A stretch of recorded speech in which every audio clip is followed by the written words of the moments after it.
Your Honor, these are a recorded musical lyric song, and what the state did was they took it with their own inflection of voice.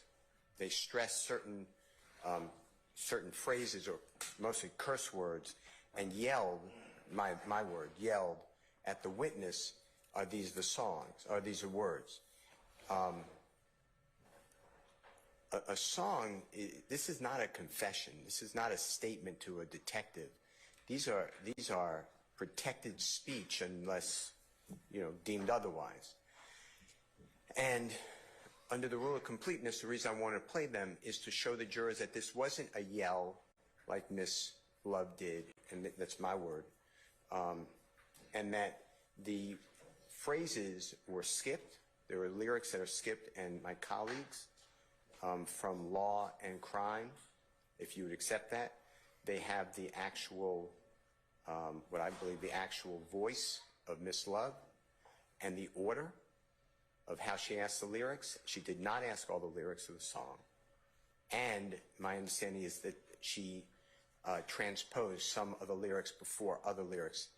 But have you listened to it to determine that for certain? Yes. And say yes, you have? Well, the answer is yes. I had notes, but to listen to it, to determine it, which is what you're doing, that's what was being done.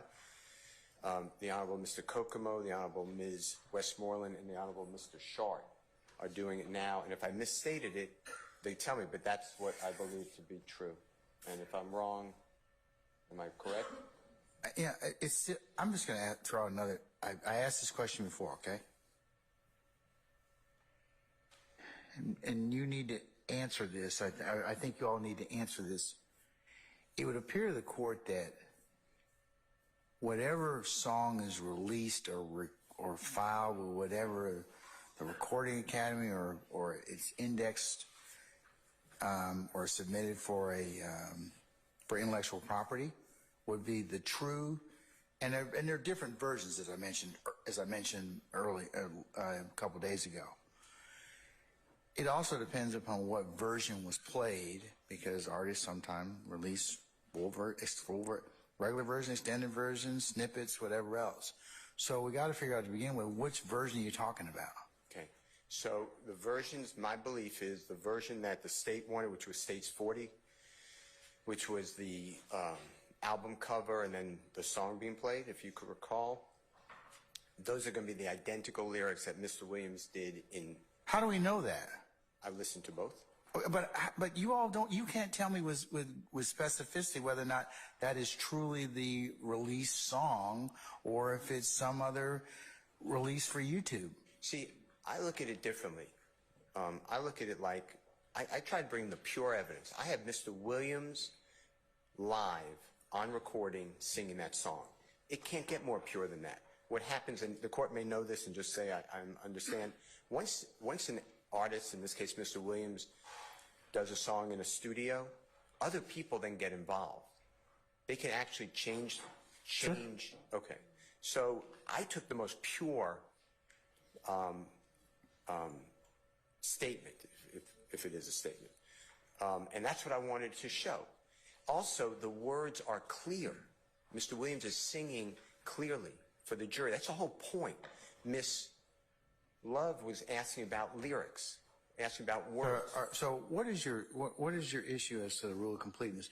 Are you saying that Miss Love has misrepresented, or not misrepresented is a poor word, is not stated the correct version of the song?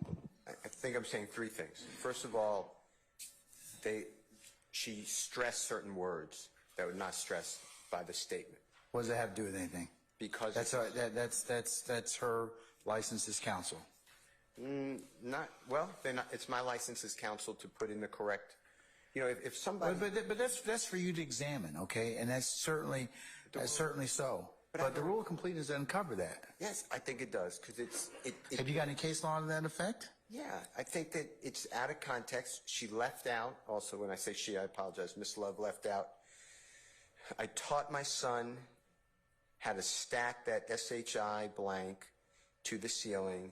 Yeah, They complimenting my new Rolls Royce, TV in the front of that MF like a tour bus. Spirit of ecstasy got me feeling so blessed. You see, she left that out.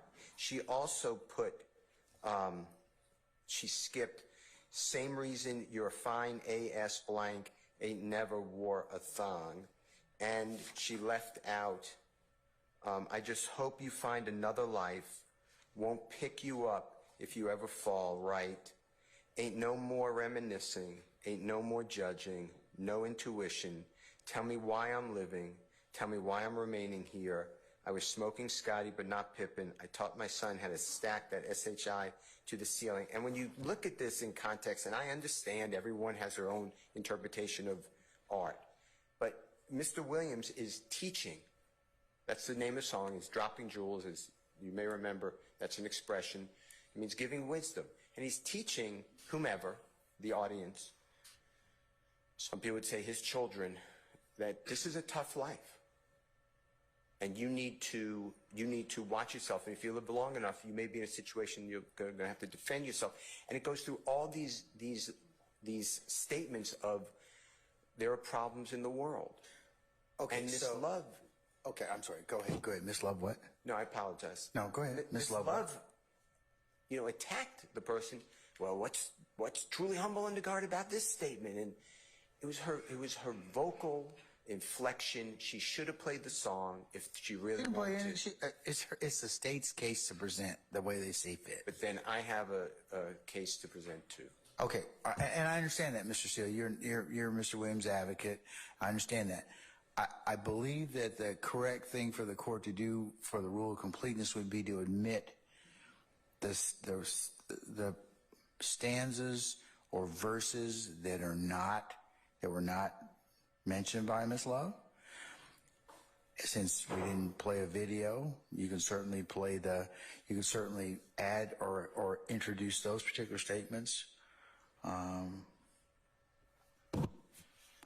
But playing the video, I don't think in its total entirety would be proper.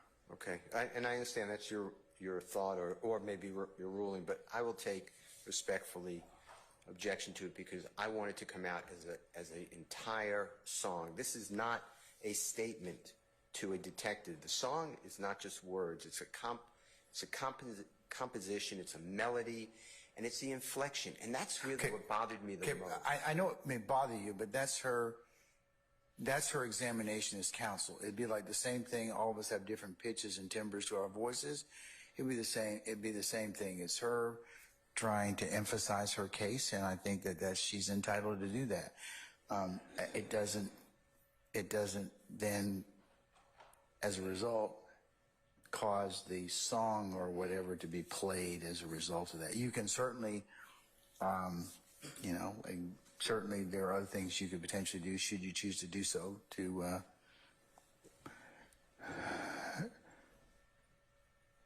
craft the light you want. Is this a fair analogy, though? What if, just maybe a poor example, a detective and a prosecutor were doing a direct examination, and the prosecutor said, tell the ladies and gentlemen jury what the accused said to you. And the detective in a loud, menacing voice said, he stated that this is outrageous and he would stop at nothing to get back at the person. In a very loud voice. But there was a recording of it. And the defense lawyer wanted to say, that's really not, to your honor, that's really not a fair representation of what was said. My client really said in a very peaceful voice, while tears coming down his eyes, on the video, this was really outrageous. And I'm going to stop at nothing to correct it. And there's remember what counsel do or say is not evidence. No, this was okay. Yes, I understand that. But I'm saying it needs correction. It came out as very... I'm going to respectfully disagree with you about that. I mean, in terms of what you're able to present at this point in time, okay? You can admit the rest of the lyrics of the song. We can admit the entirety of the song in printed form. And I would suggest maybe you do that. but you need to get the version that is complete. Well, I don't have any problem with the version that's complete. That I agree with. I would like to play it because handing somebody a piece of paper and marking it as exhibit, it is a song. I'm not going that far at this point in time, Mr. Steele. You've asked me, no harm in asking. So, but I'm going to deny that motion. Okay. Okay? Yes. All right. So, Ms. Love, I'll direct the state to produce a complete copy of the song "Droppin Jewels," and it needs to be shown to the defense, and that will be used if you should decide to introduce or for I'll allow that. Okay. Yes, but no, it's not. I want the best evidence. The state has a recording of any lyric. They should be playing the lyrics, not aligning the lyrics. They can play it, and they can do whatever they can present their case in terms of. Like I said, had Ms. Love played the song, I would let you play the song. She introduced the lyrics, so that's what we're stuck with at this point in time. Why am I stuck? Okay. Stuck meaning that this is all I'm going to admit at this point in time in terms of what the rule of completeness will allow. Okay. Well, I think the rule. I understand what you're saying, so I'll say okay. No, I'll note your objection for the record, but I will authorize the rest of the song lyrics to be produced. Okay. I think under 822 we are not getting the jury the actual truth of that part of this case, and that's why my issue is. All right. I'll note your objection. Okay.